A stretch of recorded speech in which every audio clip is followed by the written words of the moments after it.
ದಕ್ಷಿಣ ಕನ್ನಡ ಲೋಕಸಭಾ ಕ್ಷೇತ್ರದಲ್ಲಿ ಈ ಬಾರಿ ಕಾಂಗ್ರೆಸ್ ಮತ್ತು ಬಿಜೆಪಿ ನಡುವೆ ಟೈಟ್ ಫೈಟ್ ನಡೀತಾ ಇದೆ. ಒಂದು ಕಡೆ ಬಿಲ್ಲವ ಸಮುದಾಯದ ಅನೇಕರು ಬಿಜೆಪಿಗೆ ಗುಡ್ ಬೈ ಹೇಳಿ ಪದ್ಮರಾಜ ಪೂಜಾರಿಗೆ ಜೈ ಅಂತ ಇದ್ದಾರೆ. ಇನ್ನು ಕಳೆದ ಚುನಾವಣೆಯಲ್ಲಿ ಕಣದಲ್ಲಿದ್ದಂತಹ ಎಸ್ಡಿಪಿ ಕೂಡ ಕಣದಲ್ಲಿ ಇಲ್ಲ. ಇದರ ಜೊತೆಗೆ ಕಾಂಗ್ರೆಸ್ ಪಕ್ಷಕ್ಕೆ ಬಹಿರಂಗ ಬೆಂಬಲ ನೀಡಿರೋ ಸಿಪಿಐಎಂ ಪಕ್ಷ ಫುಲ್ ಫೀಲ್ಡ್ ವರ್ಕ್ ಮಾಡ್ತಾ ಇದೆ. ಜಿಲ್ಲೆಯ 8 ವಿಧಾನಸಭಾ ಕ್ಷೇತ್ರಗಳಲ್ಲೂ ಮನೆ ಮನೆಗೆ ಭೇಟಿ ನೀಡಿ ಕಾಂಗ್ರೆಸ್ ಪರ ಮತಯಾಚನೆ ನಡೆಸ್ತಾ ಇದೆ. ಬಿಜೆಪಿ ಸೋಲಿಸಿ ಇಂಡಿಯಾ ಕೂಟದ ಅಭ್ಯರ್ಥಿ ಗೆಲ್ಲಿಸಿ ಭಾರತ ರಕ್ಷಿಸಿ ಎಂಬ ಘೋಷಣೆಯೊಂದಿಗೆ ಸಿಪಿಐಎಂ ಈ ಮತ ಭೇಟಿ ಅಭಿಯಾನ ನಡೆಸ್ತಾ ಇದೆ. ಆ ಮೂಲಕ ಸಿಪಿಐಎಂ ಹೊಂದಿರುವಂತಹ ಮತಗಳ ಜೊತೆಗೆ ಇನ್ನಷ್ಟು ಮತಗಳನ್ನು ಕಾಂಗ್ರೆಸ್ ಪಕ್ಷದ ಖಾತೆಗೆ ಸೇರಿಸುವ ಪ್ರಯತ್ನ ನಡೆಸಿದೆ.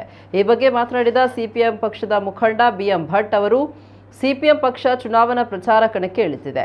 ಇಂಡಿಯಾ ಕೂಟದ ಅಭ್ಯರ್ಥಿಯನ್ನ ಗೆಲ್ಲಿಸಲು, ಅದರಲ್ಲೂ ಮುಖ್ಯವಾಗಿ ಬಿಜೆಪಿ ಪಕ್ಷವನ್ನ ಸೋಲಿಸಲು ಅತ್ಯಂತ ಅನಿವಾರ್ಯ ಅಂತ ಜನರಿಗೆ ಮನವರಿಕೆ ಮಾಡಲು ಚುನಾವಣಾ ಪ್ರಚಾರಕ್ಕೆ ಇಳಿದಿದ್ದೇವೆ. ಬಿಜೆಪಿ ದೇಶಕ್ಕೆ ಅಪಾಯಕಾರಿ. ಬಿಜೆಪಿ ಇನ್ನೊಮ್ಮೆ ಗೆದ್ದು ಬಂದರೆ ಬೆಲೆ ಏರಿಕೆಯಿಂದ ಬದುಕಲು ಸಾಧ್ಯ ಇಲ್ಲ. ಸಂವಿಧಾನ ಉಳಿಸಲು, ಸರ್ವಾಧಿಕಾರಿ ಆಡಳಿತವನ್ನ ನಿಲ್ಲಿಸಲು ನಾವು ಚುನಾವಣಾ ಪ್ರಚಾರ ಕೈಗೊಂಡಿದ್ದೇವೆ ಅಂತ ಹೇಳಿದ್ದಾರೆ.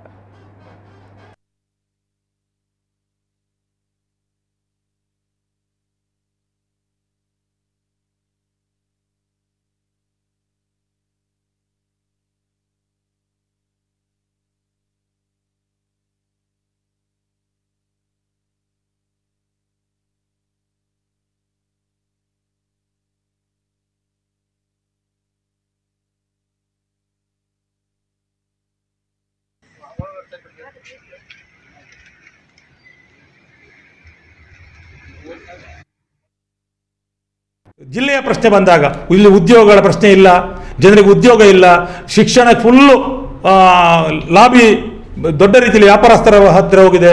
ಆರೋಗ್ಯ ಕೂಡ ಆರೋಗ್ಯ ಲಾಬಿ, ಅದರಲ್ಲಿ ಕೂಡ ದೊಡ್ಡ ದೊಡ್ಡ ಶ್ರೀಮಂತರ ಹಸ್ತ ಹೋಗಿದೆ. ಬಡವರಿಗೆ ಬದುಕಲಿಕ್ಕೆ ಆಗದಂಥ ಪರಿಸ್ಥಿತಿ ಬಂದಿದೆ. ಈ ಗ್ಯಾಸ್ ಇದರದ್ದೆಲ್ಲ ವಿಪರೀತ ಬೆಲೆ ಏರಿಕೆಯಿಂದಾಗಿ ಬದುಕಲಿಕ್ಕೆ ಸಾಧ್ಯ ಇಲ್ಲದಂಥ ಪರಿಸ್ಥಿತಿಯಲ್ಲಿ ಉದ್ಯೋಗ ಇಲ್ಲ, ಶಿಕ್ಷಣ ಇಲ್ಲ. ನಮ್ಮ ಜಿಲ್ಲೆ ಒಂದೊಮ್ಮೆ ಬುದ್ಧಿವಂತರ ಜಿಲ್ಲೆ ಅಂತ ಹೇಳುವಂಥದ್ದು ಇವತ್ತು ಅತ್ಯಂತ ಏನಿಲ್ಲದಂಥ ಜಿಲ್ಲೆಯಾಗಿದೆ, ಮೌಢ್ಯತೆಯನ್ನು ತುಂಬಿದಂಥ ಜಿಲ್ಲೆಯಾಗಿದೆ. ಇದು ಬದಲಾಗಬೇಕಾದ್ರೆ ಇಲ್ಲಿ ಕಳೆದ 35 ವರ್ಷದಿಂದ ಏನು ಬಿಜೆಪಿ ಎಂಪಿ ಗೆದ್ದು ಬರ್ತಾ ಇದ್ದಾರೆ, ಅದು ಕಾರಣ ಆಗಿದೆ. ಈ ಬಿಜೆಪಿ ಸೋಲಬೇಕು. ಪರ್ಯಾಯವಾಗಿ ಈ ಬಿಜೆಪಿಯನ್ನು ಸೋಲಿಸುವಂಥ ವ್ಯಕ್ತಿ ಇಂಡಿಯಾ ಕೂಟದ ಅಭ್ಯರ್ಥಿ ಗೆದ್ದು ಬರಬೇಕು ಅಂತ ಹೇಳೋ ದೃಷ್ಟಿಯಲ್ಲಿ ನಾವು ಇವತ್ತು ಪ್ರಚಾರ ಪ್ರಾರಂಭ ಮಾಡಿದ್ದೇವೆ. ಖಂಡಿತ ಕೂಡ ಜನ ಒಳ್ಳೆ ರೀತಿಯಲ್ಲಿ ಬೆಂಬಲ ಕೊಟ್ಟಿದ್ದಾರೆ.